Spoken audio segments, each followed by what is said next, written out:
Hi guys. Can everyone hear me?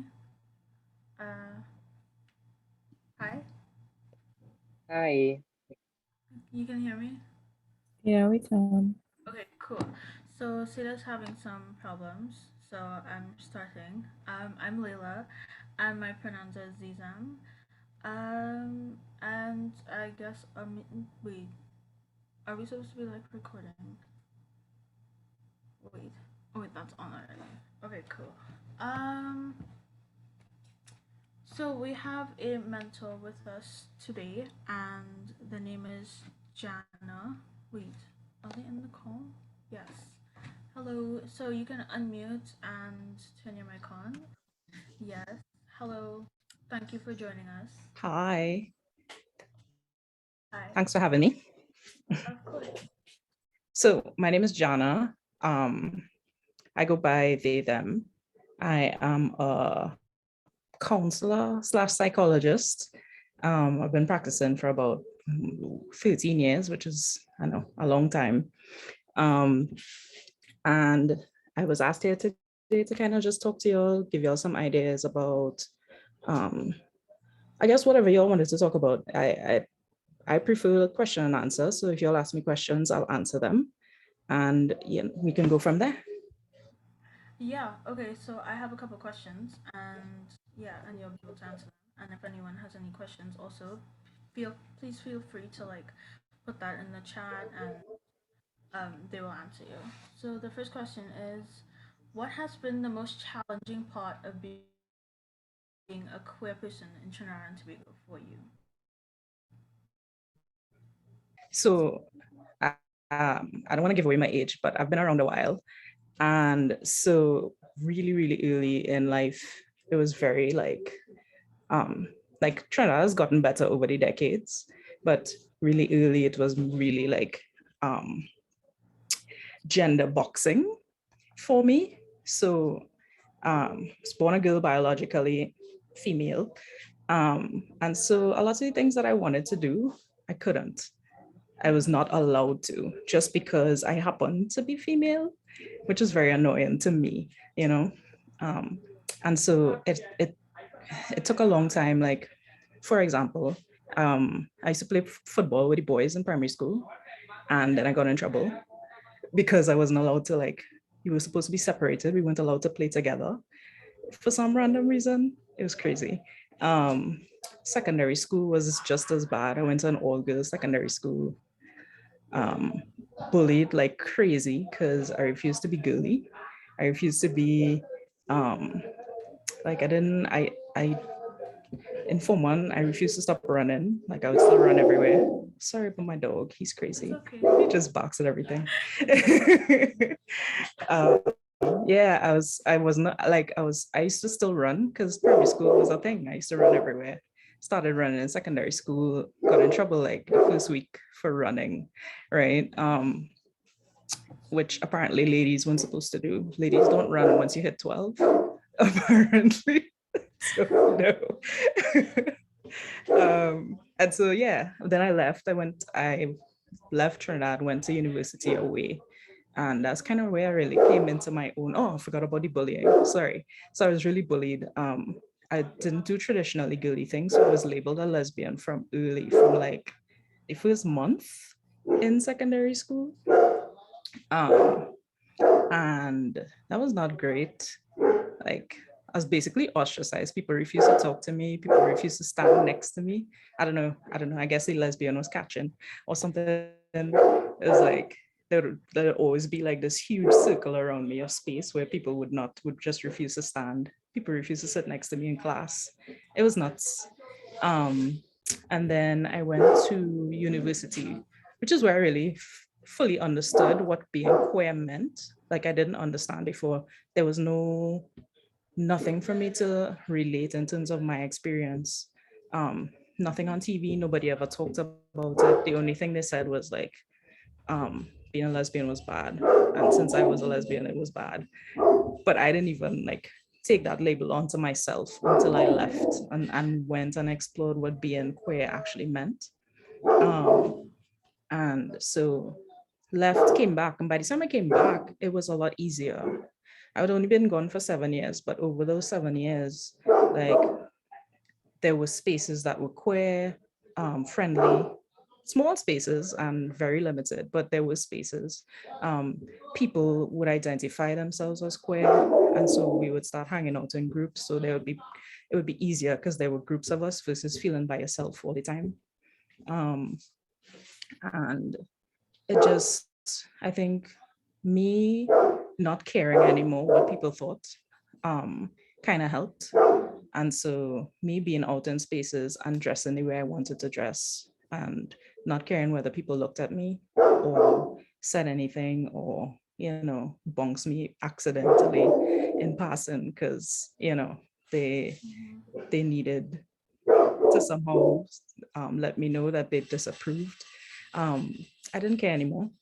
And I think as the years have gone by, like that sort of thing has gotten a lot less, or for me at least, it's pretty much stopped. Like it's very rare that somebody would tell me anything or give me any kind of um, my dog, sorry, or give me any kind of flack for not dressing in a way that would be considered traditionally feminine, or just what people would say like acting gay or acting queer, right? I feel like it's better. It's a lot better. It's not great, but it's way better than it used to be. Mm-hmm. Yeah, I definitely. Thank you so much for sharing all of that. Do you have any like advice for people who might still be going through like what you went through during secondary school?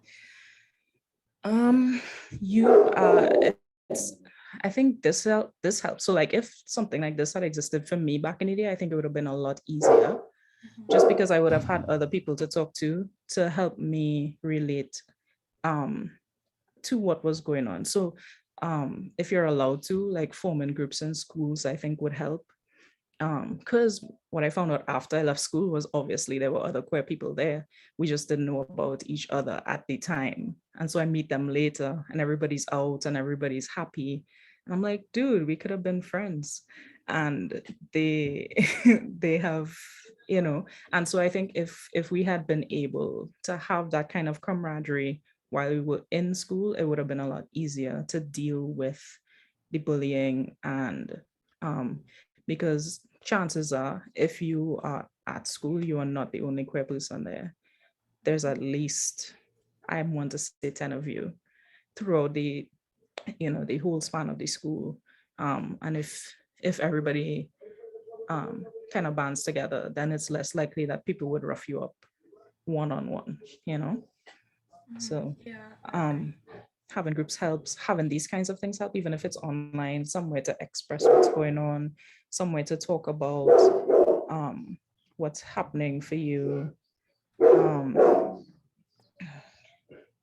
and I guess just making sure that you feel safe in your environment. So finding an adult, if that's possible, within the environment who is friendly, who is helpful. Like I didn't have a gay friendly adult, but I had an adult who would at least listen to me. And I think that helped a lot from like to get through the worst of what was happening at school. Mm-hmm. Yeah, a lot of like community support. Yeah. So yeah, I'm grateful for this. Um, how did your friends and or relatives respond when your queer identity was revealed? Um my okay, so because I wasn't in Trinidad, my family kind of was distanced from it. I just kind of showed up dressing different um, when I came back home. But my friends away, um, so I had kind of two groups of friends. I had like a Trini group, and then um, the, an American group, I guess, of friends. The American group honestly didn't even care.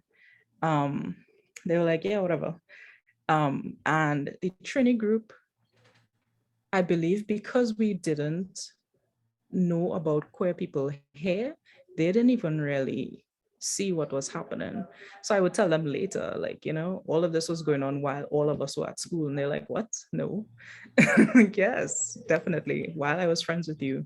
And so they were kind of oblivious. And then, but by the time that they found out, everybody had been adults for a while. And so their reaction was like, okay, no biggie. When I came home, I had different. So my extended family up to now kind of doesn't even acknowledge that this exists, right? I'm just the weird cousin or niece um, that they have who never seems to be in um, what would be considered a normal relationship. Um, my immediate family, my mom was really upset. She, I think, when she found out by accident they're doing something she wasn't supposed to do. And so I got upset with her for doing that. And then she was upset with me for what she found out while she was doing the thing that she wasn't supposed to be doing. And so we had this huge kind of ruckus. And I left the house for a few days. Not moving out, I just left and went stay with some friends and came back. Um, and and since then it's kind of been like we don't talk about it. It exists. She knows, like, she's met my partners, she talks to them, but it's not something that is openly talked about, right? The rest of my immediate family, it's just kind of like, okay, you have girlfriends, it happens, and they kind of move on. So the only person that I really have issues with is my mom. My friends that didn't really support it, I kind of walked away from them after a while. And so I don't really have friends in my life that don't support me in terms of being queer or them understanding who I am or who I've continued to evolve to be over the years. Um, so right now, I feel like I'm in a really good circle because everybody, uh, I feel 100% propped up by them anytime anything happens. Hmm. Thank you for sharing that. Do you have like any advice on how to like drop friends? Because I know that's really hard for a lot of people, especially Hmm. like as a teen, because peer pressure is really strong. So, do you have any Right. advice on how to do that? How to drop friends? Yeah. That's difficult, mostly because I mean it depends on the level of friendship that you have with them, and I guess how much you need them to treat you in a way that you deem to be respectful, or you just need them to be your friend. Do you understand the difference? So I'll give you an example. I have a friend, he's straight, and he's been my friend forever. And normally we would have great conversations, nothing. But the other day, he told me something really, really random. He's like, I don't understand why the they push on this queer agenda on TV. And I'm like, what queer agenda on TV? What are you talking about? And he's like, what? They have all these gay people in shows now. I'm like, what? They've okay, but gay people exist, right? And then so that is like a sticking point. So for me, I was like, but dude, I thought we were cool. I'm sitting right here. How are you talking about this gay agenda when you're talking to your gay friend? Um, and it's kind of like, do I want, like, is this something where we could, and that's the question I think you need to ask yourself, is this something where if this remains a point that we disagree on in the friendship, do I feel like that is a disrespect to me and to the friendship, or do I feel like, okay, that's just his opinion and I can move around it and we could just not discuss it and go on, right? um and in terms of dropping friends, I say dropping friends like it's easy, but it's really not. um it's because one, you have to realize that there's a bond, there's a sense of love, a sense of support that you have with this person, right? And if they don't see you for who you are, or they refuse to see you for who you are, then the question becomes, do they love me or do they love the idea of me? Do they love who they want me to be, right? And if I can't be myself around them because they don't accept me, if I feel judged, if I feel like they're um, trying to love me in a way where my they're trying to love me in a way where my um, the way that I am is not okay or doesn't feel right to them, then I will never feel comfortable and happy being around them. And so it usually, for me, it's more about like spending less and less time with them, um, and kind of not um, not actively encouraging them to be around me.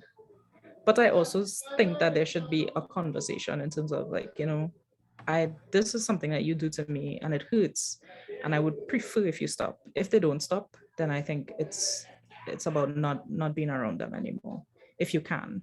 I know that's harder in school because people tend to just be there. Yeah. Um, but um, it's for me, it's about just not letting them make your space uncomfortable. Okay, yeah, a lot of that makes sense. Thank you. Next question. Has there ever been an instance where you have felt unsafe in public? And what was that like? I can't say I've ever felt actually unsafe.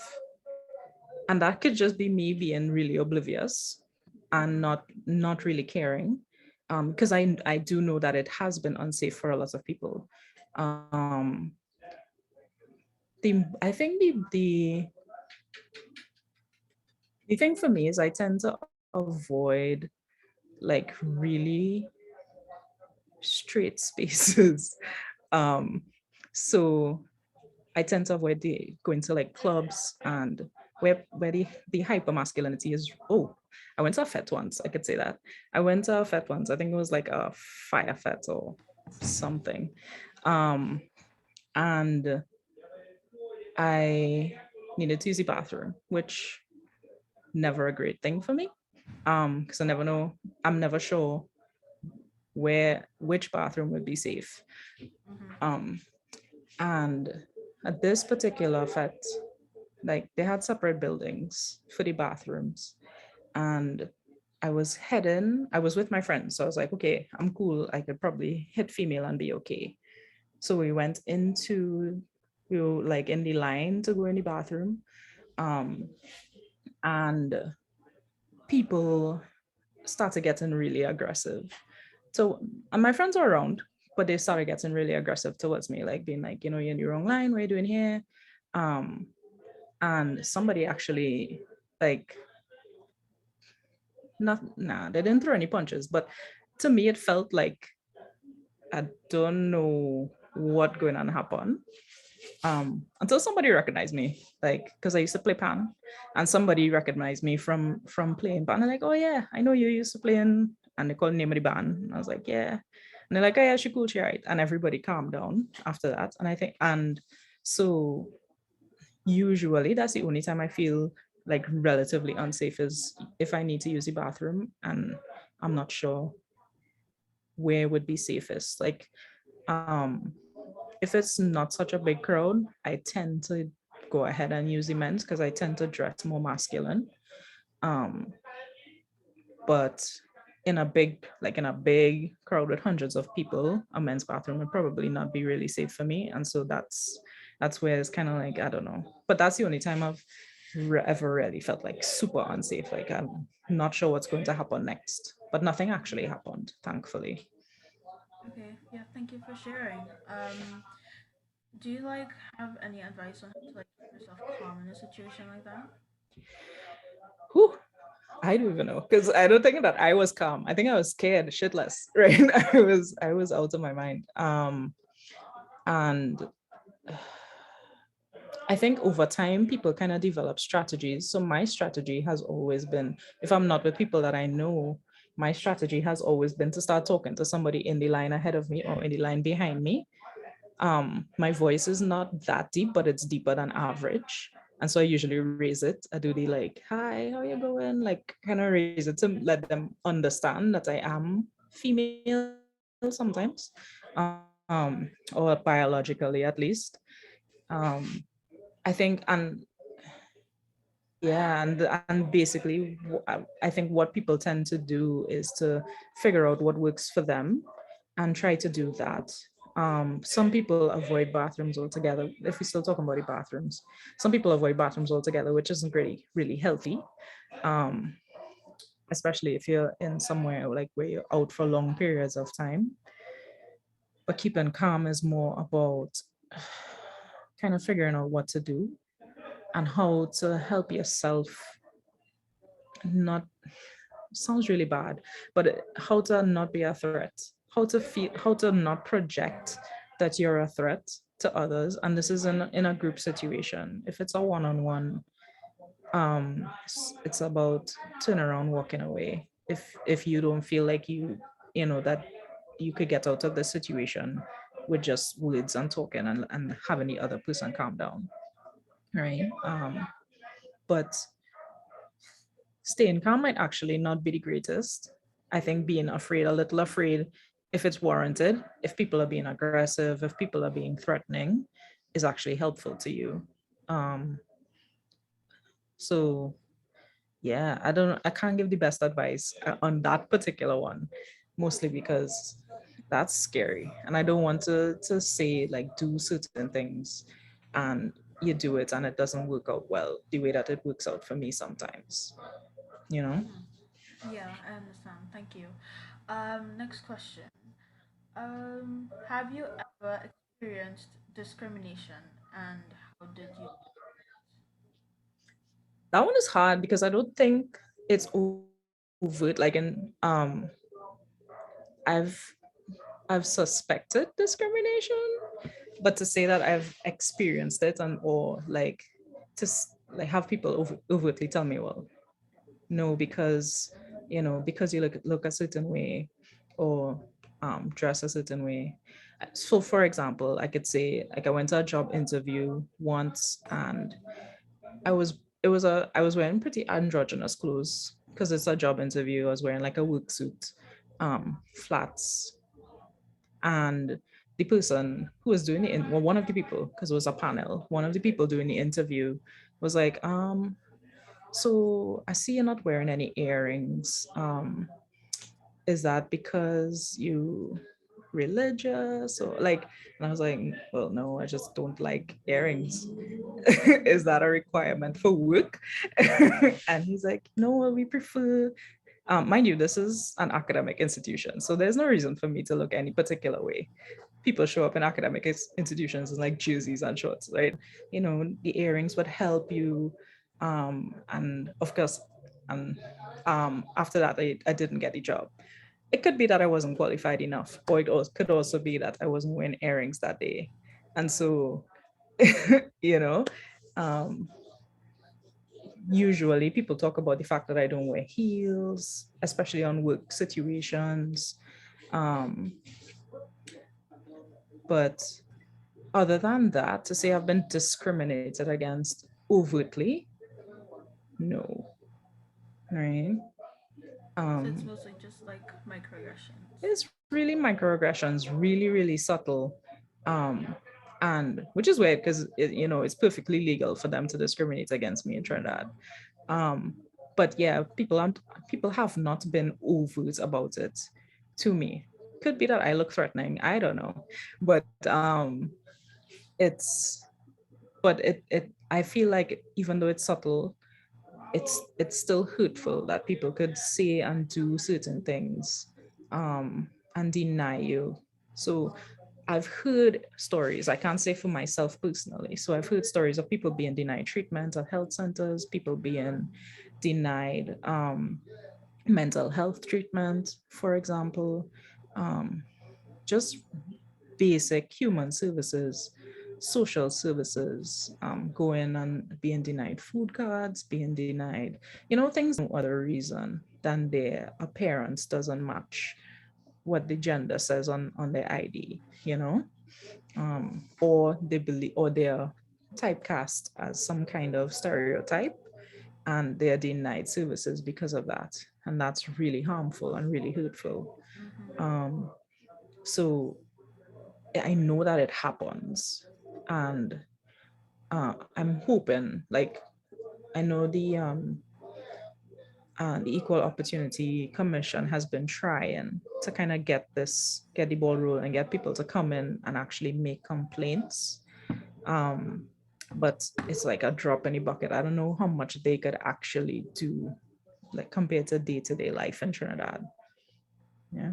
I don't know if that answered your question. Kind of went off on a tangent there. No, it's okay. It's okay. If you want to go on tangents, that's completely okay. Um, do you know of any queer-friendly meeting areas that existed pre-COVID? um, there were, but a bunch of them have closed down, which is really, really sad. Um, and or they kind of shifted into queer. They're queer friendly, but they're most like people, like straight people have taken over. Um, Mm-hmm. which I guess, but I don't know. I'm kind of so for me, I'm okay with being around. Um, I'm okay with being around straight people sometimes, but I feel like every once in a while I want to be in a queer only space. Um, and so I know, for example, have you all heard of Kaiso? So Kaiso had a whole, well, I think they still have, they had a whole house that they used to just open and let people use for whatever they wanted to do in the house. Um, I don't know if they're still allowing people to go there. We used to meet there a lot for things. We used to consider, for example, Black Box a queer space, but it's, um, they can't live on us alone. So they've invited these streets to come in and be there as well. And most of the time before that, it was clubs. So they would have gay clubs like kind of pop up, close down all over. The sad thing about Trinidad queer like community spaces is they all tend to be alcohol related. And so it's usually a bar or a club. So there's not really a space where you can just go and just chill and just, you know, just be. Um, and it's okay. You don't have to spend money. There's not really any spaces like that existing in Trinidad right now. They didn't exist pre-COVID and they definitely don't exist now. Um, so that's the sad thing. I would like it. I would like if they would open like something, a coffee house or just an open house where people could just drop in and just be. Sorry about It's okay. that. My neighborhood is randomly It's loud. okay. um, so I would love for that. Like if I had money, I would totally open a queer coffee shop or something just for people to Mm-hmm. come. Coffee shop slash book nook slash anything else that y'all want to make it into. Um, and but right now, if they did exist, they have closed down. And they were closing down pre-COVID. This isn't as a result of COVID thing. They've been closing down. Yeah, that's really sad, especially with like so many people coming in. Because I'm sure that there's like enough queer people to be able to like support these programs. It's just like Trinidad has Antigua has such like a toxic Mm-hmm. environment for people, so a lot of people don't come forward to go to these spaces because of like all the stigma. Yep, Sucks. it does. Kind of gather at home, like they gather their friends, and so everybody has their little group of friends that they Yep. line with all the time, and we don't mix as often as we should, you know, Yeah. so that Everyone we is just super can cautious. exactly, and I understand why it could be scary. Like my experience is not typical. My experience of not really being like other than that whole secondary school thing, not really being having issues in terms of other people um is not typical, and I know that. um and so I understand why people would be afraid to come out and to be themselves, you know. Definitely. I've seen lots of love for the book nook.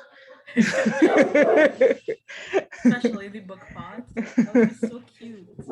I know. Um, how have you dealt with queerphobia, both internal and external?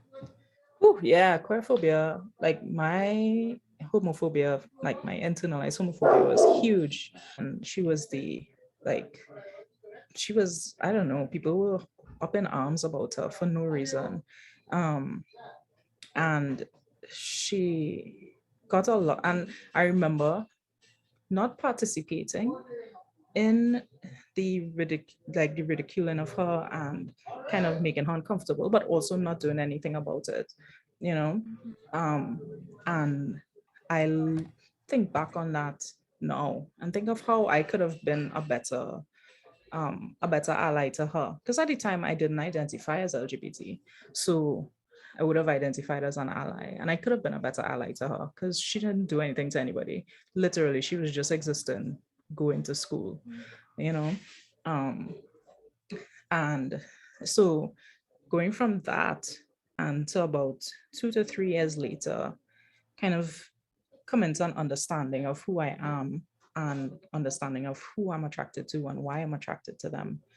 um, and still it was a whole long transition process um, for me.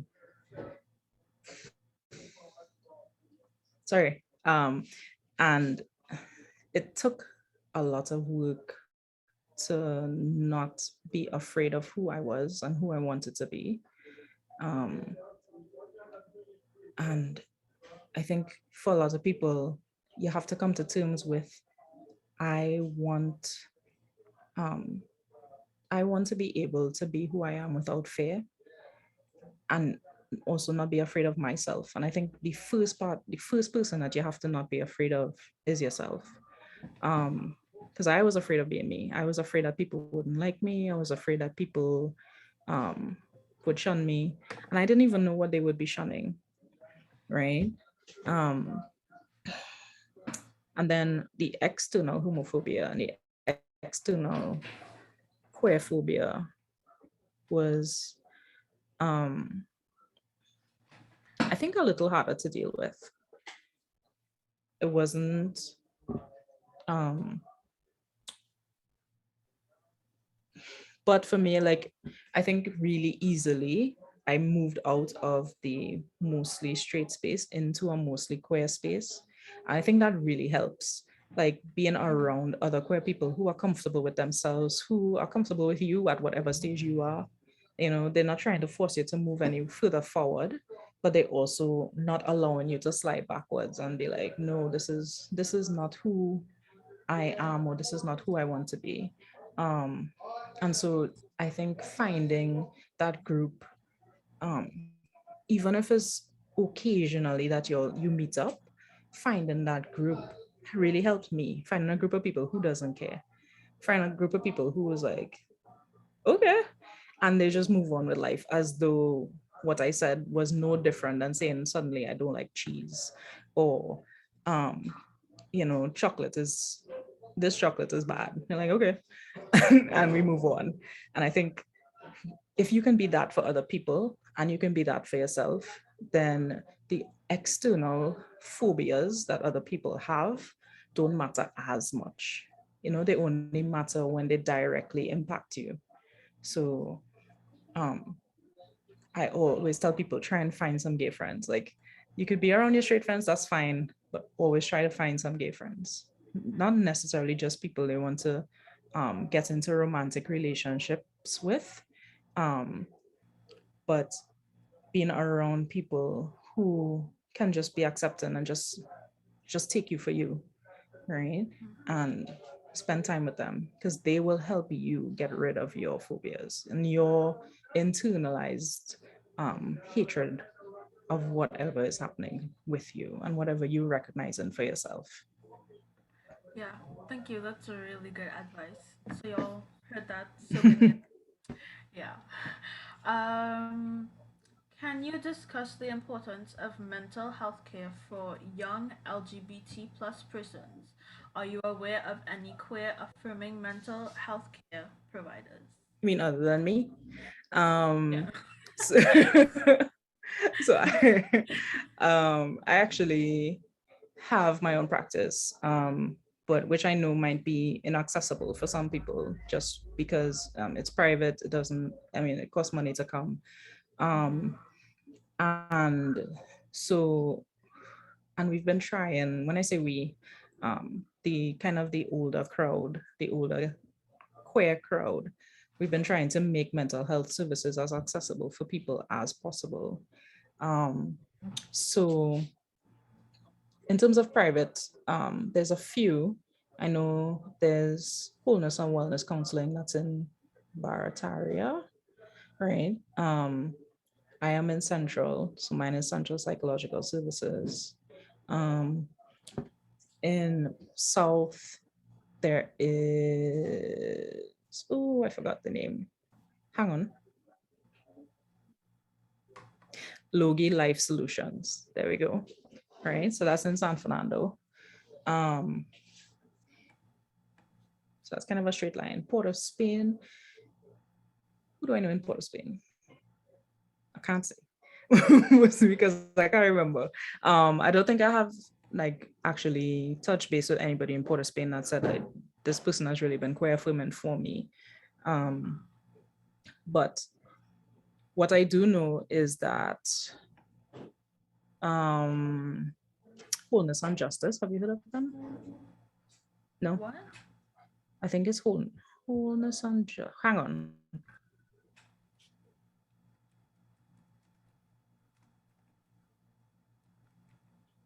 So there's a group of NGOs together. I think their name is the Alliance for. I'll look it up and I'll find it from you.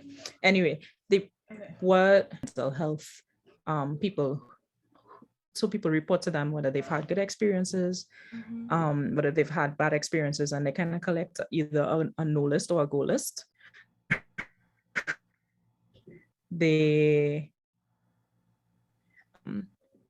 and so if people come to them, they kind of hook you up with people in your area of who is okay to go to sometimes, and this is not all the time. Sometimes if you cannot afford it, they would actually help pay for it, right? Oh, So that's good. yeah, that's why I'm trying to find a name. I'm looking. Hold on. It's okay. Um,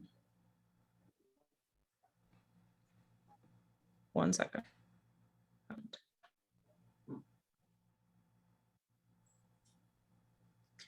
But my computer's been really slow today. Um, and so that I usually It's okay. tell people if they need mental health services to go to that. Well, Mm-hmm. they will either hook you up and or make sure that you have access to it through their funding, because I think they have international funding for some of the things. I'll look it up and I'll send it to you in the chat. All right. Mm-hmm. In terms of public, people say that is rudeness. Um, and so some people go and they go people. So I've had people get good and bad reports from good and bad reports from Pembroke Street Center, good and bad reports from from bad reports from San Fernando. And so I don't know if it's just like different providers, if it happens to us in on the wrong day. Um, so some really hesitant people to public health, but sometimes I know that that's what they need. Like that's probably the only way that they will be able to access some mental health, um, some help for the mental health. And it's a hard, like every time I cross my fingers and I'm like, I hope that the experience that they have this time is good. I always ask them to report back to me, and it's about I would say the percentage is about 70-30. So usually 70 is good, 30 is bad. Um, and so I don't know what makes the difference. I wish I could tell you better. I wish I could be like, go here and it's absolutely fantastic, but it's never 100%, if you understand what I mean. Hmm. Yeah. It's just it's how would you like mm, what's the words? That's okay. Sorry. Uh, what like guidance do you have for people that aren't out with their parents trying to access mental health facilities? Ooh, that's rough. Depends. Are you in secondary school or are you in university? Both. um, so if you're in secondary school, it's harder. Um, Hmm. Mostly because you are very, very limited. If you're a minor, you're really limited. Because every mental health place that you would try to go to has to have an athlete from your parents, right? So teens that, for example,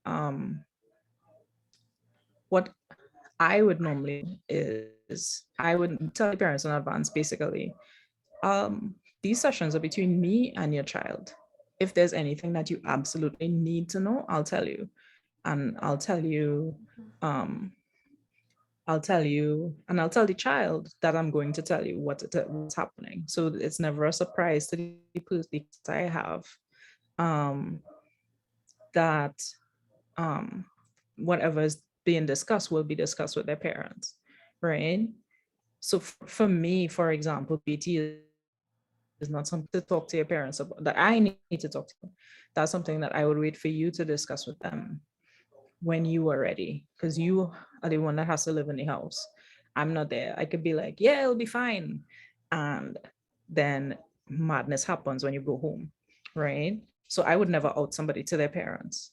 Um, but I am just one person. If they go to a different healthcare provider, that person might have a different idea of what happens in session and how they report what happens in session back to the parents, right? Because there's like ultimately there's no law.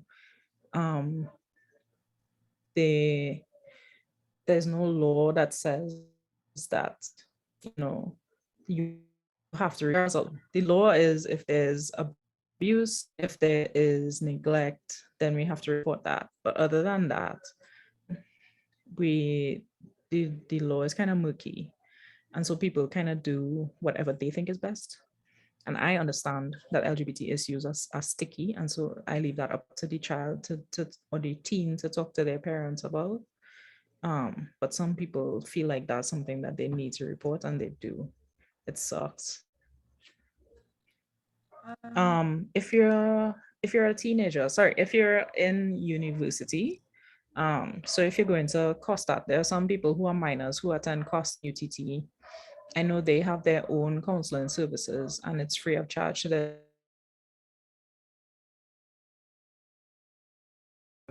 people that I know works at COSTAT, is LGBT friendly. I can't say about, I don't know about anybody. I know one person 100% for sure. Um, and I don't know anybody at UTT, but people have not given me bad reports about going to a UTT counselor and accessing services and it not going well for them. So it's a lot. You have a lot more options. Get out of secondary school and you hit university level. Somebody had their hand up. Oh, I was just gonna say they have some questions in the chat. Cedar asks any queer friendly psychiatrist. Somebody asks why they need parents' permission. And somebody asks if it could be an older sibling. Um, Queer friendly psychiatrists. Yes. I'm not sure. Because teens are psychiatry is actually kind of a specialized discipline. And so that's something that I would definitely have to look up. I can email Ru that list after the chat, after we're done today, maybe tomorrow when I check on it, right? Um, so I'll check on that and I'll find out for sure. Um, what was the other question? Parents, why do they need parents' permission? Yeah. Legally, in order for in Trinidad, in order for any child, any minor under the age of 18 to access services, they need um, a parent's or guardian's permission, right? So an older sibling, if they're your guardian, yes. If they're not your guardian, usually we would because just for legal purposes, if anything happens, if your parents sue, um, and that's something that we need to think about. If parents sue us for giving their child services without their permission, then um, it's not it's not great. And that's usually why the parents' permission is required, just to make sure that legally you're covered in case anything happens. So if something happens to the child while they're in your care, so in your care would be if they're in your office. Um, so let's say an earthquake happens and the child is in your office and the parent didn't know that the child would be there because they hadn't given permission, then you would be liable. Does that make sense? Yeah. So that is usually why parental permission is necessary, just in case of emergencies. So if they have a medical emergency while they're in your office, that kind of thing. Okay. Yeah. Thank you for answering those questions. And I have another one that someone asked earlier. How what advice or guidance do you have for someone like a queer teen that's trying to leave home without their parents' permission? So like I said, everything turns easier when you're 18. Yeah. So if you're 18 and you walk out your house and your parents report you missing and the police find you and you're like, I don't want to go back home, they'll tell your parents they're fine, they're not coming home. And that's the end of that, right? It's a lot harder as a minor, as somebody who has not reached the age of 18 as yet. So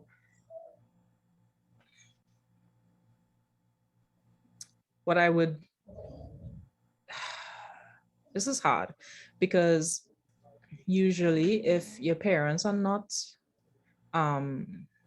are not happy and helpful, really don't have another family member that is also. So some people, they will be able to, for example, leave home, go live with an uncle, live with, other extended family with the parents' permission. Like if your parents have permission, if your parents give you permission to go anywhere else, then you're fine. But you leave without their permission and they report you missing, police will carry you back home every time, you know. And that's just the law, and there's nothing you can do about it unless you report some form of abuse, um, where and like children's authority gets involved. Um, so I know it's rough, and I wish I had better things to say. I wish there was like a place that people could go. I wish we had like usually there's like, for example, in the States, every city has like a center. It's called the center. It's where teens can just go. They can chill. If they need a bed to sleep, they go. They have counseling, and it's like basically a place where queer teens can go for help, right? And that's what we need here, but we don't have it. We just don't. That's so sad. Yeah. I also asked in the chat, and Why don't we have it? Why don't we have it? Well, I think many reasons. There's no funding for it. So an enterprise like that would take a lot of money to run, because you'd need staff, you'd need food, clothing, um, basically be able to upkeep the place because it has to be a safe place for people to be. And there's no like you would need literally corporate funding. And I don't think that corporations are quite ready to do something like that as yet. No, like Scotia had one little ad. It was just an ad, it wasn't even anything.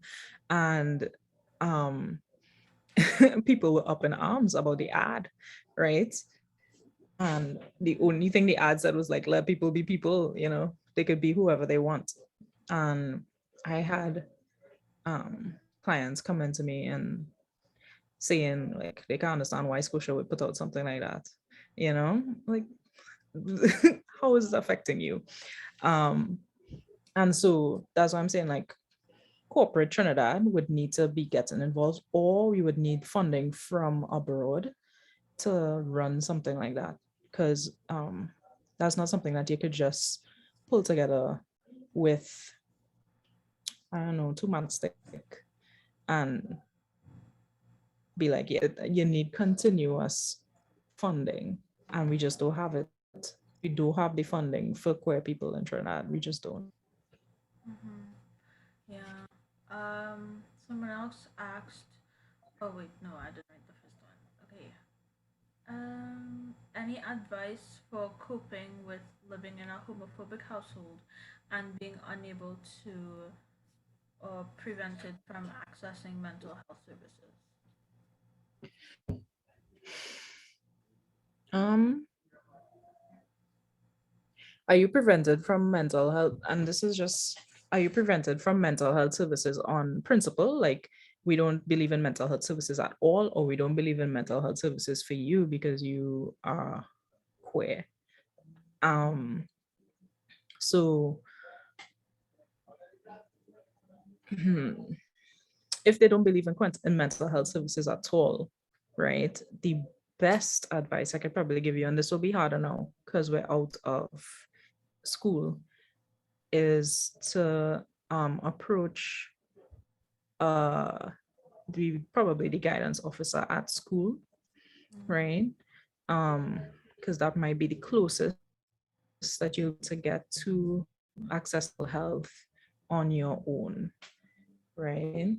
um but if they're not opposed in principle, they're just opposed because you are having issues and they're having issues with your issues, then sometimes is like, I want, it could be like, I want to get help for this, right?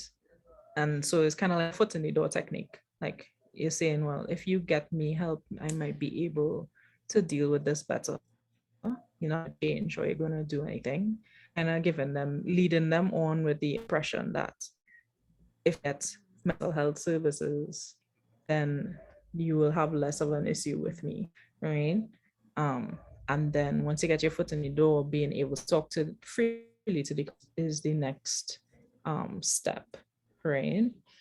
And so there's that. Other than that, if you live in a like the only thing I would say is um maybe check in, like again, it's about support. So if you have anybody within your family or within your friend group or even your friends parents, for example, who would be more willing to listen, to engage, um who might be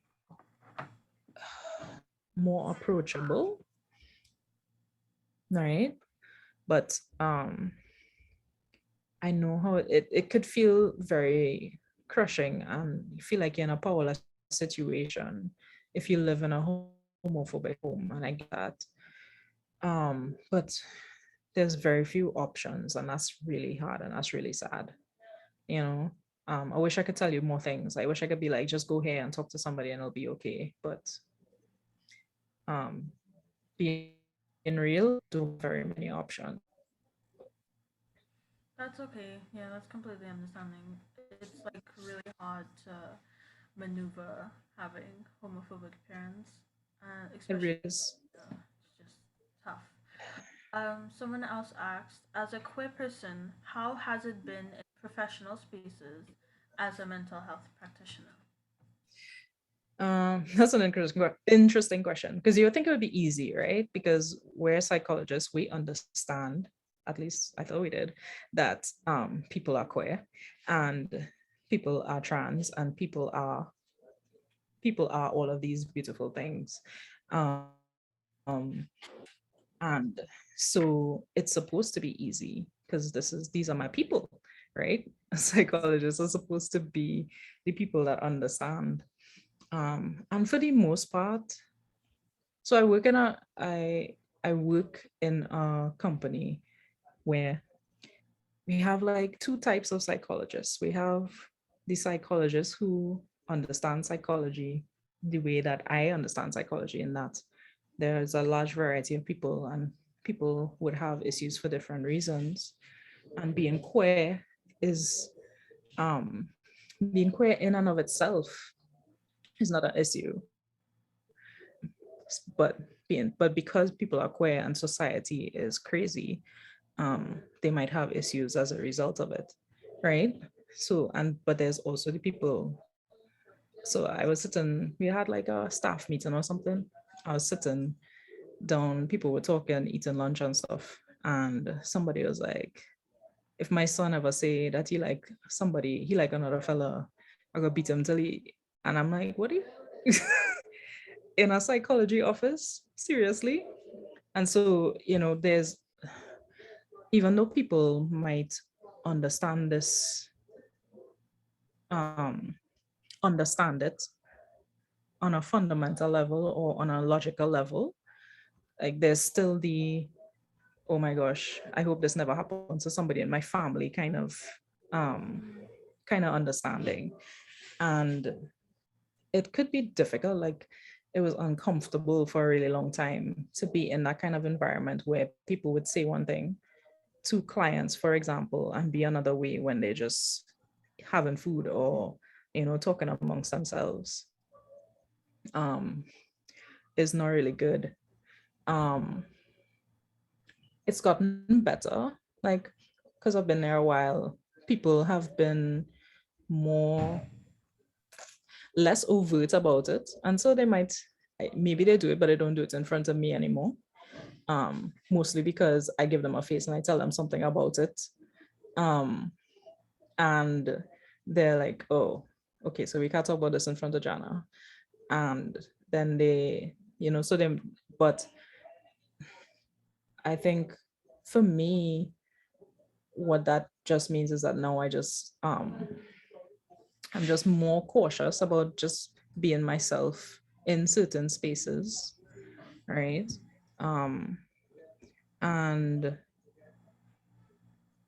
try not to let it get to me as much as possible.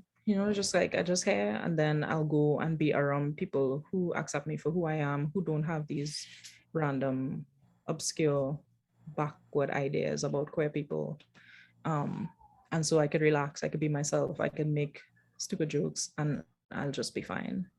And that's why I'm saying, like, having your support network is so important, because without that, straight people will drive you crazy. Um, they're just so I don't know, like I can't be around them too long. We get It's too much. It's too Yeah. much, man. Like Yeah, they're definitely. just, they think the world is theirs, and I don't know, in a way they kind of right. I can't. Yeah. You guys can feel free to ask any questions that you want. You can put them in the chat or you can unmute and ask any questions and they'll answer. Don't be shy. Ask away. Hmm.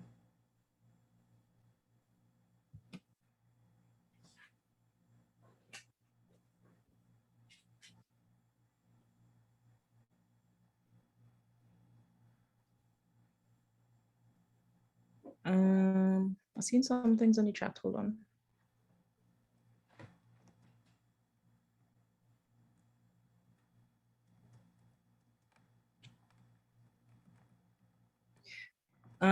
Okay, so this one twice is like how to deal with anger. well, actually your initial question was how not to beat somebody up. But when I know that's hard. Because yeah, I just want to get violent sometimes. The problem again, violence is one, it doesn't solve anything.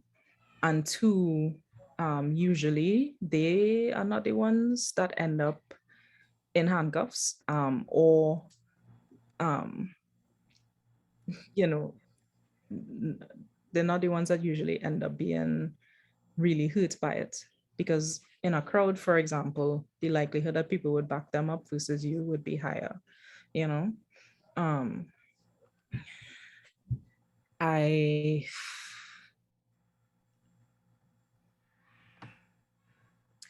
I tend to walk away, but I know that that is not the greatest, um, that's not the best Mm-hmm. advice for everybody.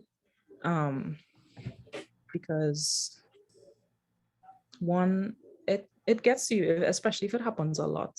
So if people call you a homophobic slur, no, and they talk and you hear it again 2 hours later and you hear it again by the fifth time, yeah, you're ready to punch somebody. Um,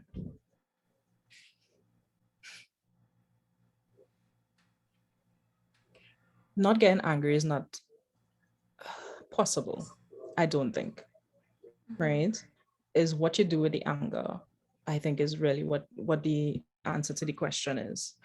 Um, because you get angry when you're disrespected. You get angry when people are not treating you with value.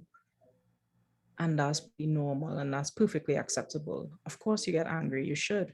You should never just be like, oh, okay, I'm all right, and just walk away when people do something like that to you. Right. Um, so but punching somebody is not the greatest outlet for that anger at that particular point in time, you know. Um, and so my suggestion would be like if if you think about a situation where um you get angry, but that kind of behavioral outburst would not be encouraged. So for example, um if you're at school, obviously you can't be hitting people. If you're home, you can't be hitting your parents. If you're um let's see, if you're in front of a police officer, for example, you can't be hitting nobody, right? So the best thing is probably to figure out how to kind of contain that anger and redirect it in another way. So some people are really good at giving verbal comebacks. Like they say something, you say something to them, right? Um, like I said, walking away is always an option. Um, Doing something physical in another time, another date. So um, some form of physical exertion of energy is really good for anger. Um, but yeah, not punching people, please, because we need less square folks in jail because they put us there for no reason already. Don't give them a reason to put you in jail, right? Noted. Um, right. Um, so not getting angry, like I said, it's not about not getting angry, it's about dealing with the anger a little bit better because you have every right to be angry when people say things like that to you. I don't know if that's really helpful or not. Someone asked in the chat. Hold on, let me find it. It's a little bit mm, someone asked queer-friendly autism specialists. Um, they um someone else said ADHD as well. That's spectrum entirely. right.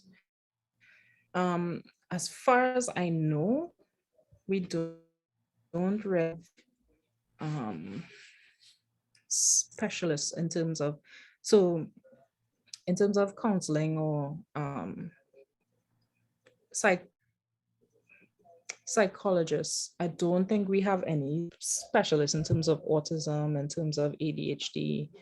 less for queer specialists, right? And it's more about getting the it's more about getting like behavioral therapy for the counseling, you know, sorry, behavioral therapy for the ADHD and for the autism, um, which is what people more focus on. But what I can do, so to say that I know of any off the top of my head, definitely don't. But what I can do is I can ask around and maybe in that same email with the psychiatrist, I can send if I find any, if I hear any names, queer friendly ADHD specialists and autism specialists, but I don't know any off the top of my head. That's okay. Yeah. Thank you. Does anyone else have more questions? You can put them in the chat again, or you can unmute and ask them.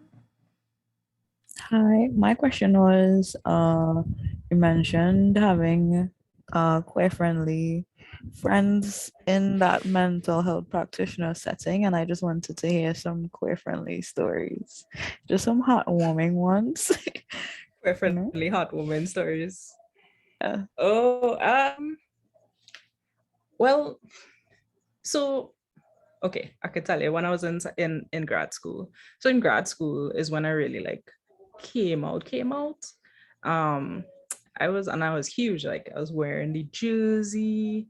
Um, I was, I was in all the queer rallies. I was in the because they had a space like a queer space in the university. I can't remember the name of it right now. They used to have like a whole different graduation. They call it lavender graduation. It was cool. Um, and so basically what we used to do is we just used to sit around, not lavender. We used to sit around and just swap stories about like who we were interested in, why we were interested in them. Like that was the first I actually met. Um, and was around for long periods of time, people who were out and and were happy, happy with themselves and happy with wait, I forget the question. Tell me the question again. Sorry. It's really just exactly what you're doing, just queer friendly stories. Yeah. To say that, so yeah, we used to sit around like I was in love with one of the women in there. She was not on me at all. But that's not the point. But yeah, it's like being able to say it to people and it'd be like, yeah, we understand. Um, Versus how you mean, or you're like who? Feeling comfortable with going through that unrequited love process with a friend group, a group of people who would identify, be like, yeah, we know that happens. It happened to us. This is what we did, and or just feel supported and just feel like I was I was I was accepted for who I was. I haven't really in the professional space. I haven't really had that in the back because yeah, I haven't met anybody who's openly queer, who is in counseling, um, in any of these spaces that I've been in. But a lot of the co-worker group that I'm with now, they are they are accepting, and so I tell them stories about what's going on with me and um my lack of romantic relationships right now, and they're very open, they're very accepting. None of them are queer, all of them are straight, but you know, it's the best I could do right now. Um, so yeah, it who are willing and who are able and who would love to be around you. Um, but just I don't know. I lose my train of thoughts again. Queer friendly. I don't know. Sorry, mosquitoes kind of flying around my laptop. If you see me swinging.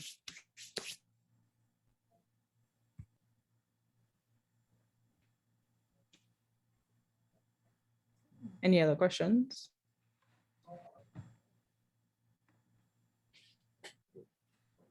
Any more questions? Any more? Don't be shy. Ask anything. Well, almost anything, you know, that about Almost anything. You'll have a like no. Okay, I do. Like I know you said you don't know any like queer friendly autism specialists, but just like what's the process like of just going to somebody to get an assessment? Like, do you know anybody who does that? Where to go? Help. For autism, as an And, adult or as a child or and as an adult, that's harder. What I would is usually they pick up autism on what's called a psychoeducational assessment. Um, and it's not cheap. It's not something that they just give out, right? But that's usually the. But you can Google any, well, not any.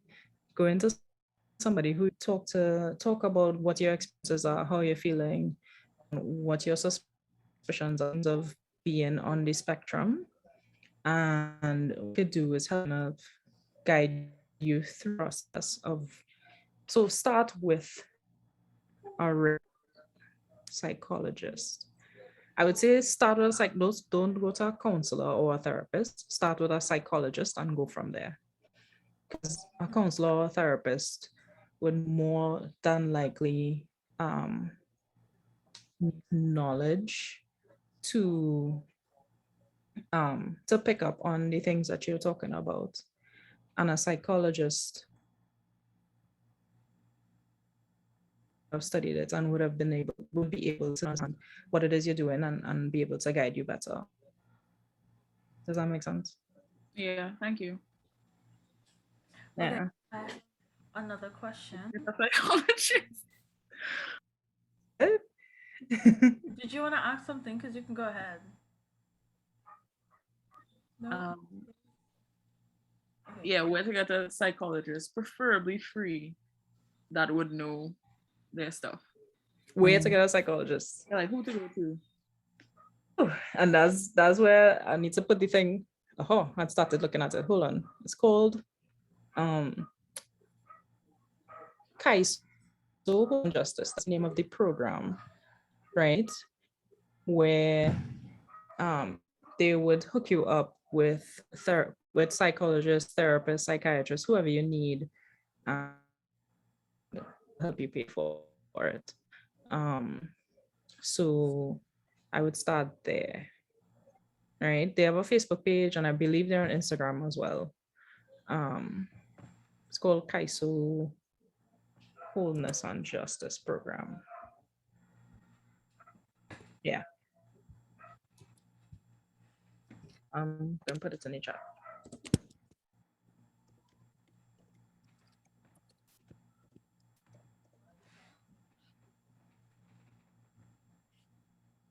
Right. You can start there because, like I said, they compile a list of who's okay and who's not, and you can start with them. Thank you. Mm-hmm. Also on St. Anne's. What? St. Anne's? St. Anne's, yeah. St. Anne's Anne's is really for like psychiatric versus emotional illnesses. So St. Anne's is more for example, like schizophrenia, more of the more extreme, more long-term psychiatric illnesses, emotional distress like anxiety.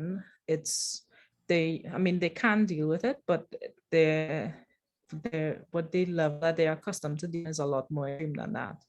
Um, and so you might get treated probably not in a passionate way that you need if you go there first for something that is not quite as drastic as they normally with, right?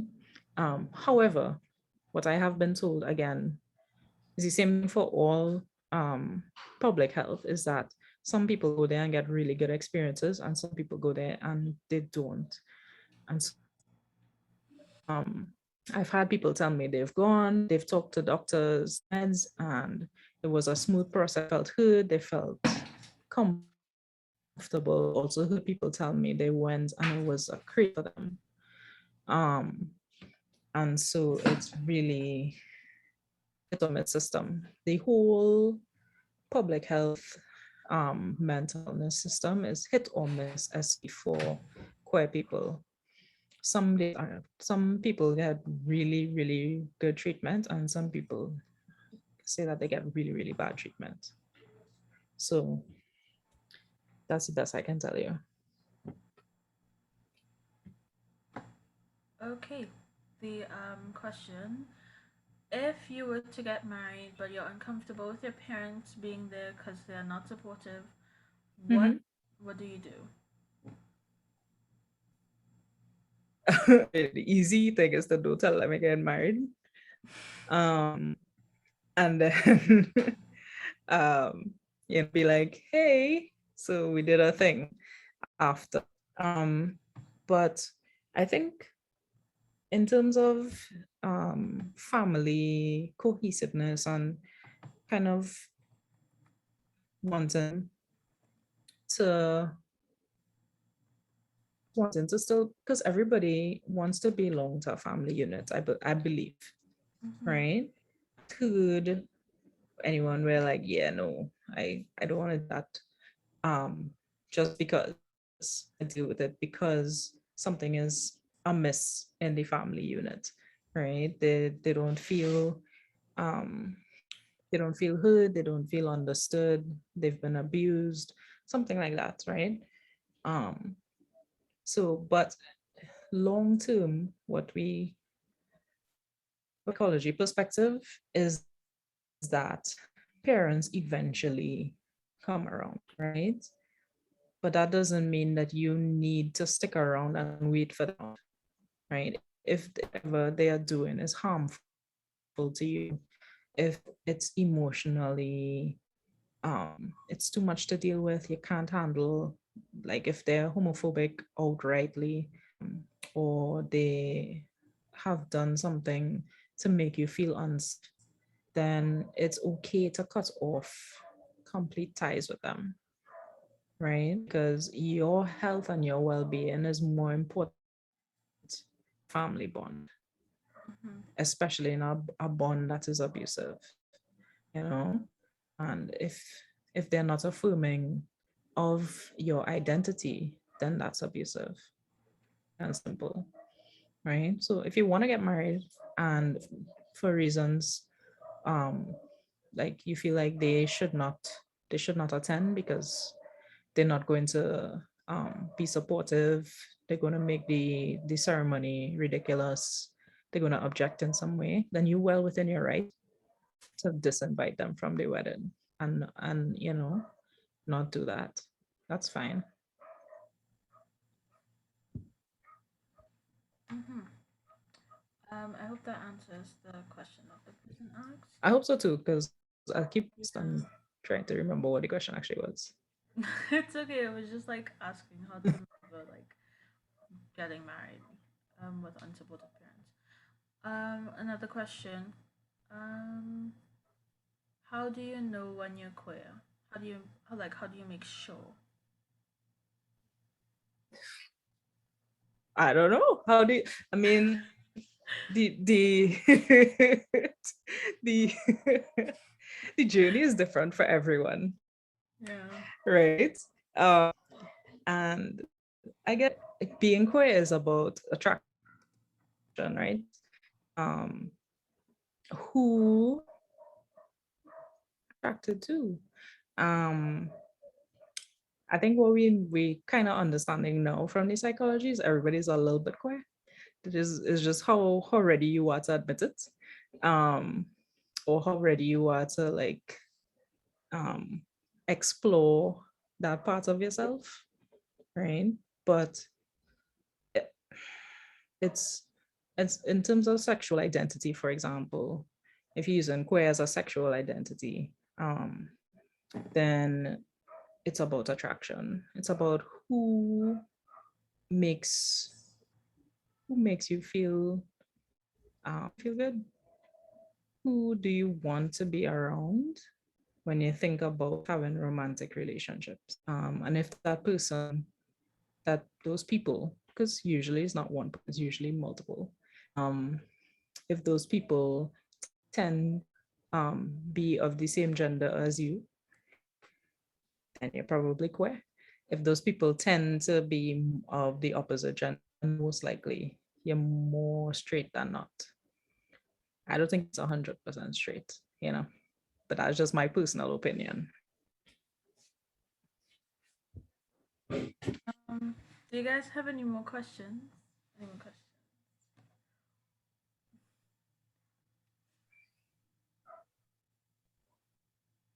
I see Again, the chat blow. or yeah, chat's like. The chat blowed up. I can't follow. It's too much. Okay. But the thing is, if we going on the quick question, like it can change over time. Well, there's no set it'd be like a set identity just because this is how you identify now, be the way you identify for the rest of your life. Not saying anything is a phase, but people can shift and they can change, and they can Yeah. grow into different identities over time, you know.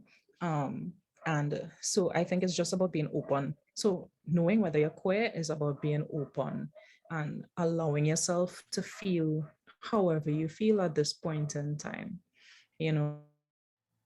not shutting down avenues because you think they might be wrong, not shutting down things that don't feel good, or no, that was wrong. Sorry. Not shutting down things you think they may not feel good, you know, um, and being open to having new experiences and being open to you maybe in new experiences. And then you'll be able to kind of find where you feel like you fit in. But I also don't believe in labels. So, you don't have to fall in a particular box just because that's what people feel like you should be. You be who you are. And whoever that happens to be at that moment in time is who it is who you are. Yes. Thank you so much. Do you guys have more questions?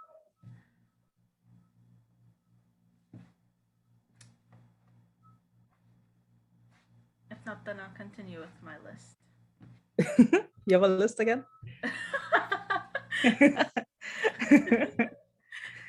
It's not that many. Don't worry. We won't have to forever. It's fine. It's Okay. fine. Do you think that our nation will become safer for LGBT plus persons anytime in the near future? In the near future, I think it has. I think it has become a lot safer. Like I said, very recently. Like for example, they had a whole one time, and that would never have happened, not even 10 years before, right? Um, there was, let's see, so there was a time when for Pride, all that used to have parties, right? Nothing else. Like now, there's other things. They have art and poetry and so is now it's great. Like there's a whole wealth of that was material. COVID, but before it used to be just like parties, and one time they had a whole party planned up in somewhere up Shagarama side, right? And for every big party that you plan, you have to have a certain number of police officers. And what happened for that particular police officers refused to go. Like they were like, what is a queer party? No. And so they had to shut down the party because police officers refused to provide the security that was required by law, right? Even they had paid because they had paid these officers to show up. They had paid the bill, everything, right? So that happened. Just what year was it? 28. So coming from that to a parade where people would have been they would have gotten the permits and police officers would have shown up, done everything that needed to be done in order for that to happen. That is a huge shift. That's a huge shift in a positive direction, right? And I think if we continue to be present, be open, there were a lot of brave, visible queer people who, got us from that point to where we are now. And if we to be visible, and if we continue to that we are nothing be afraid of, to just regular, just like them, we pretty much have all the same jobs, we have all the same goals, aspirations, dreams, then the likelihood that we would be able to walk amongst, to just be ourselves and be among people in a very short time is really high, right? Because like my friend, I don't know, separate from him, like he say, the queer is everywhere. And the thing is, visibility is important. So the fact that queer people are be and just living their lives and being normal is actually helping us and is actually making it that people are alien beings who just exist outside of the norm spectrum. So hopefully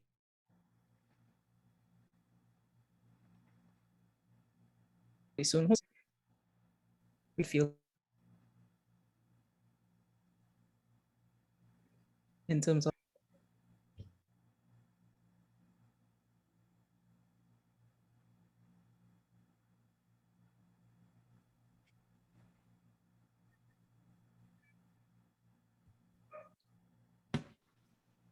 Okay. yeah. Yes. Thank you. Next. Next question. What this kind of general, but what advice do you have for queer teens? General advice. Wow. General advice too general. If you have like But specific I advice, think that's okay too. I just mean like general, as an advice on anything about being queer and a teenager. I think it's so cliche though, Mm-hmm. but that it gets better, but it does. And the I think the biggest and most important thing is that I think everybody needs everybody needs to know and needs to understand that they are not alone in the world. Like there are other people like you. There are other people who are experiencing the same thing as you are. You are not crazy. You are not unique. Um, and that if you find those people, this experience will be a whole lot better. You know. Um, and so I guess my general theme throughout is like your group is your sanity. And if you could find a queer friendly group to be a part of, then your life will be a whole lot better, a whole lot easier. And it would it would faster, right? Mm-hmm. I think that's the thing that I have. Okay. The biggest Thank you. Yes. Is there I don't know any? if that helps. Yes, yes, it does help. Don't worry. Is there any information or experience you would like to share with us, with teens? um, information. I think I like. I think the information that I will give later will be more helpful than anything that I could give right now. Um, but I want I want everybody to know that being queer in Trinidad now, I think if you kind of take where we've come, how far we've come from, and move it forward, um, then all of us will be in a better place. Um, so I think the crowd that I am in, so we're about 2 or 3 decades ahead of you, right? Um, we kind of were like the babies in Trinidad, the baby gays, right?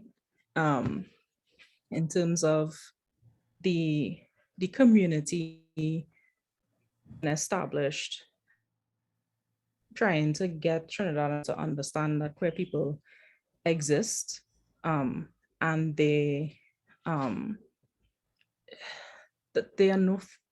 I think for some people, being other people being queer seems to be a threat to them for some reason, and Mm, we are not.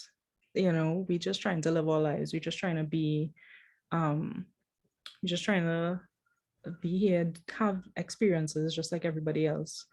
And we're not here to interfere with your lives. And I think we have gotten to a place where a lot more of the population understand that than used to, right?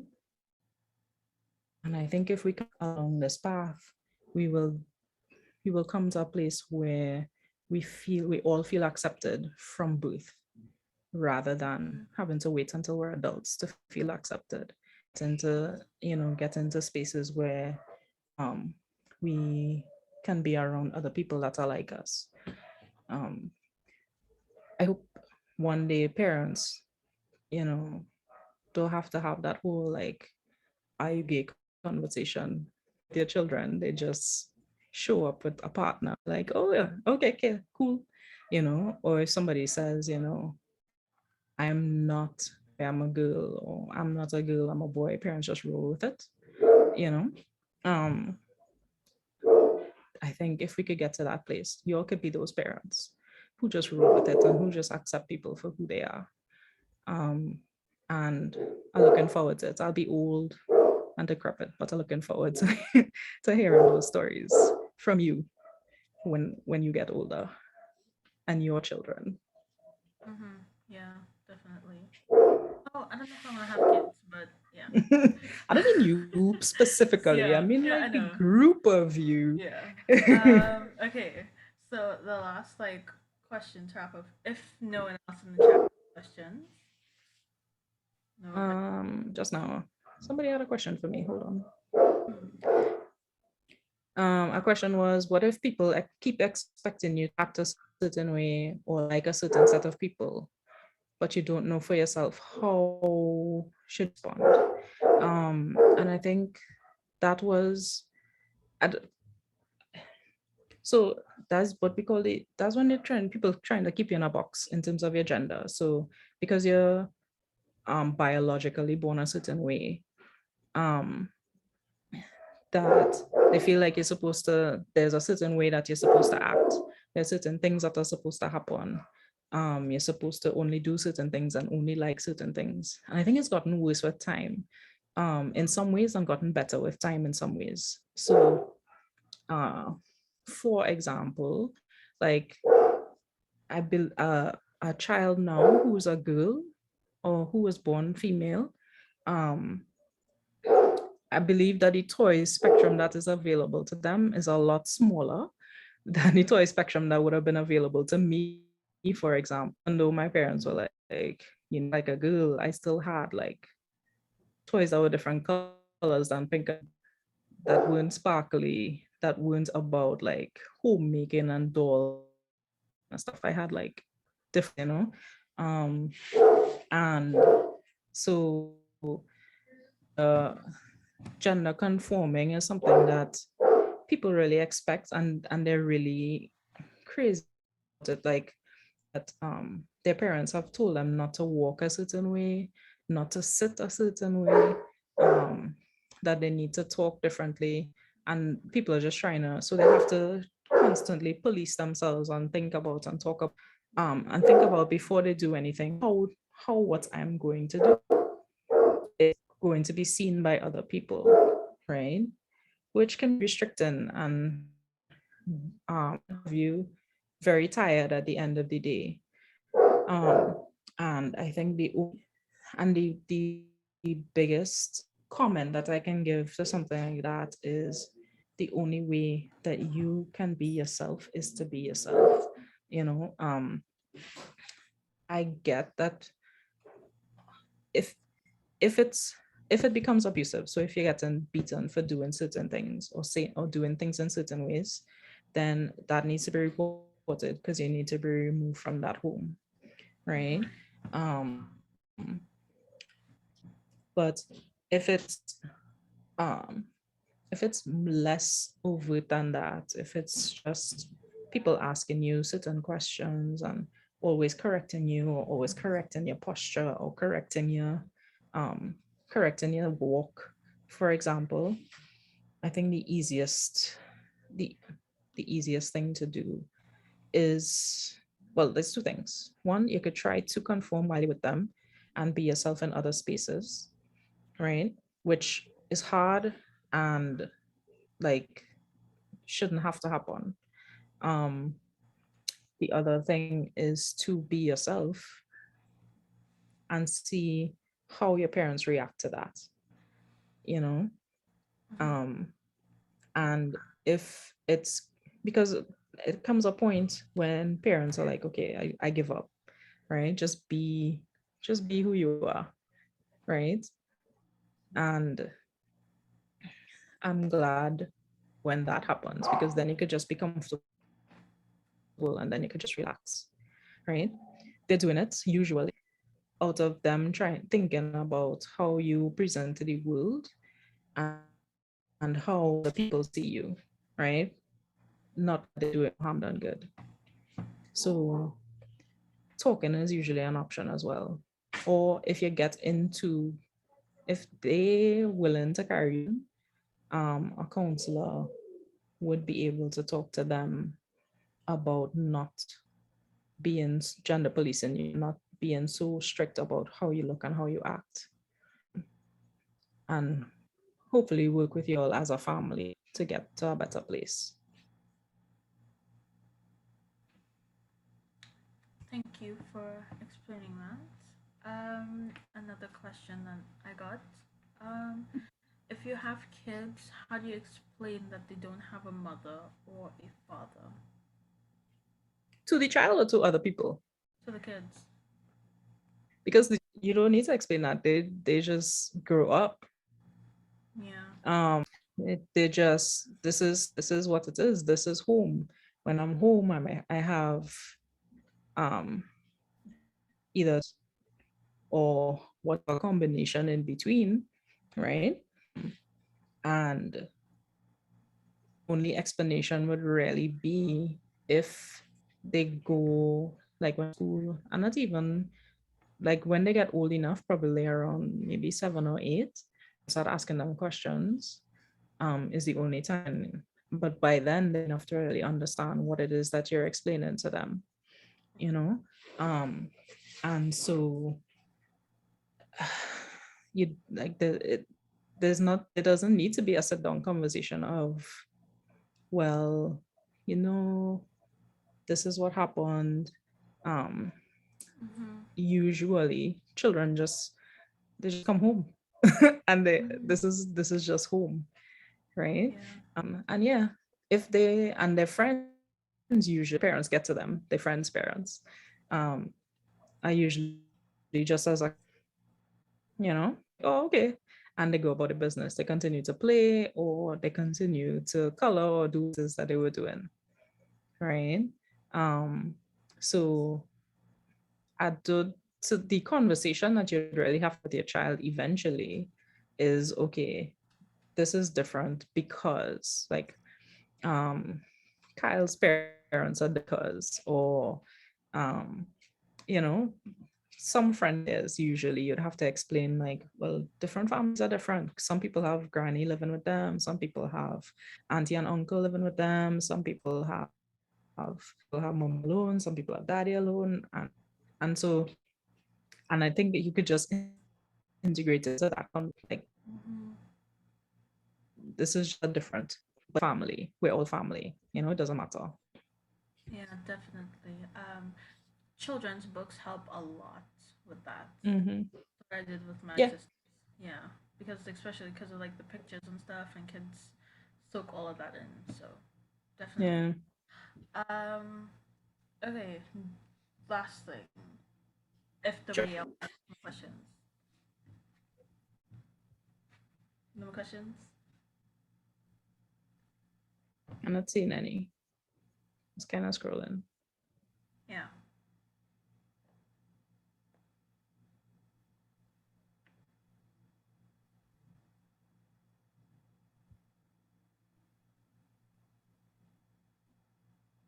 Okay, any questions? Okay. Cool. Is there anything you would like to know from or about us queer teens? Oh yeah, tell me for sure. Can you tell me like what? Because everybody's been home, which is crazy. Mm-hmm. And it's been what, 2 years? Almost, no half. A long time. what what has that been like? Can you give me can somebody tell me like what has that been like being home all this time, not having interactions with other people, um not at least your peers in person? How has that been, especially in a home where you don't feel comfortable? Suffocating. Yeah, Yeah. for real. I've just like started like because at first I wasn't allowed to have my door closed, and then I just Hmm. like slowly closing it, and then that turned to Right. opening it. So now my door is always locked. Nice. Yeah, yeah, it's a struggle, but it's okay. I'm sure. Okay, so how have you all been dealing with it? Um, I guess friends. Yeah, Mm-hmm. just venting to friends and stuff. Yeah.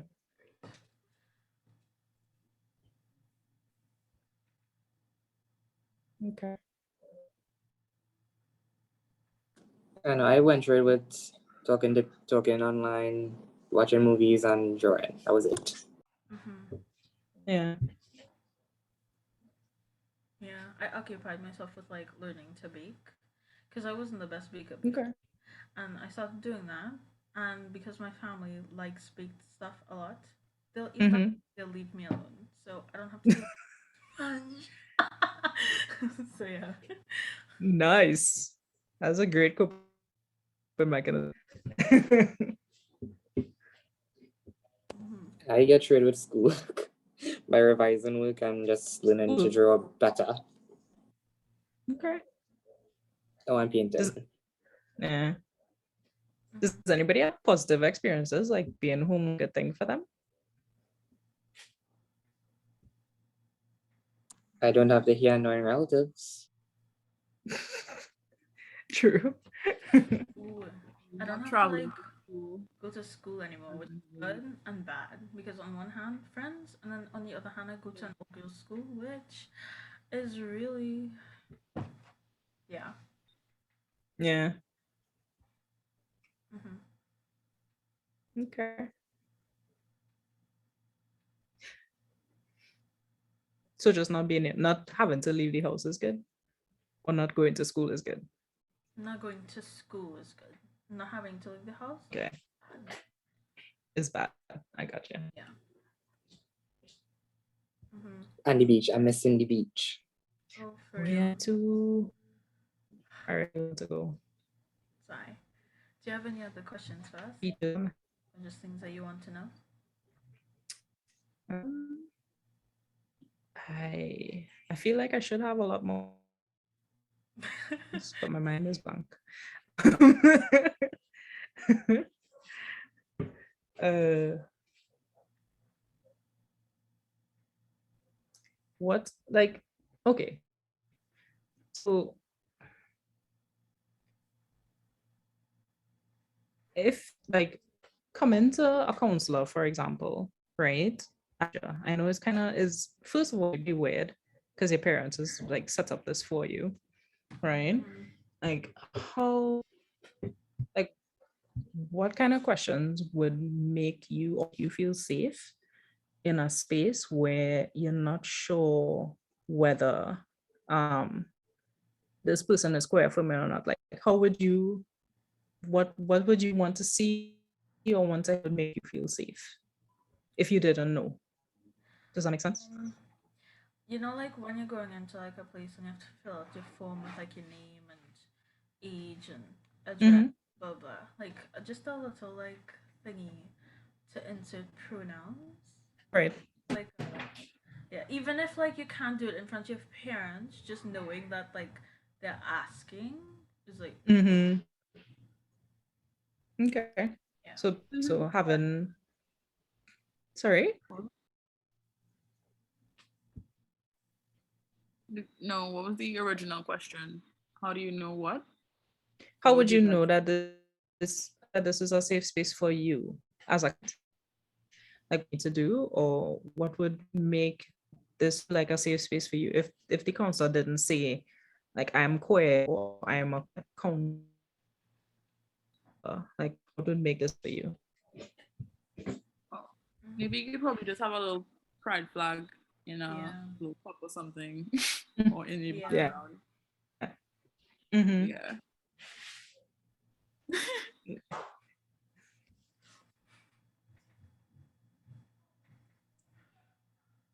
Mm. Okay, anything else? I can't think of anything else. Oh. Um. No, there's nothing like because No. it can't be anything like too big because then parents might hear or see like when they're coming in and then Mm-hmm. probably not let the kid like stay like oh I don't want them in this queer space. So yeah. Okay.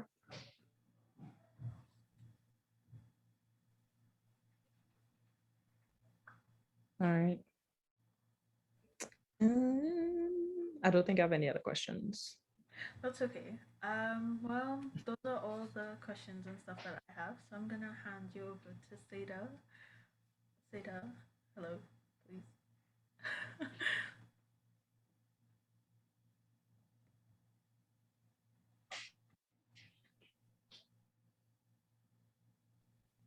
Wow, this chat crazy.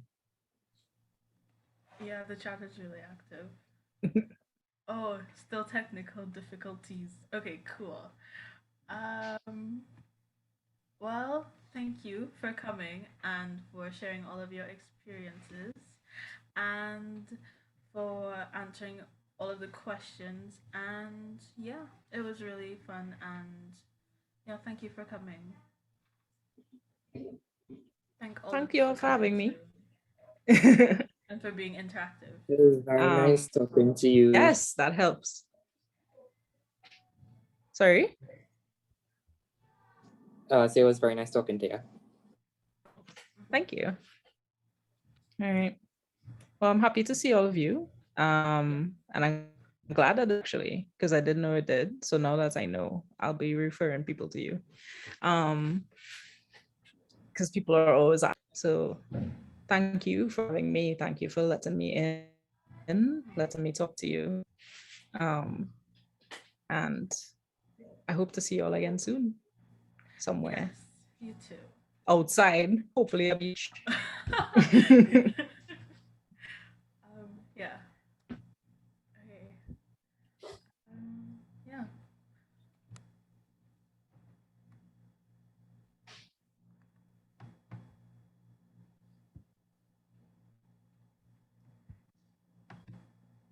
Okay.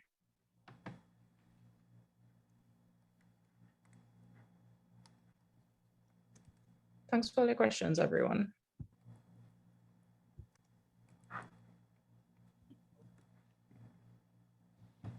No Okay. problem. Well, I will leave. Bye. Yeah. Bye. Like, say that. I'll let you all have your chats without me.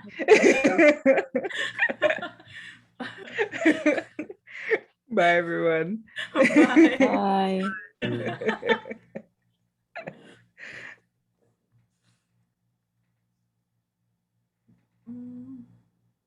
Hi guys. Hi guys. That was really good. Bye. It was fun.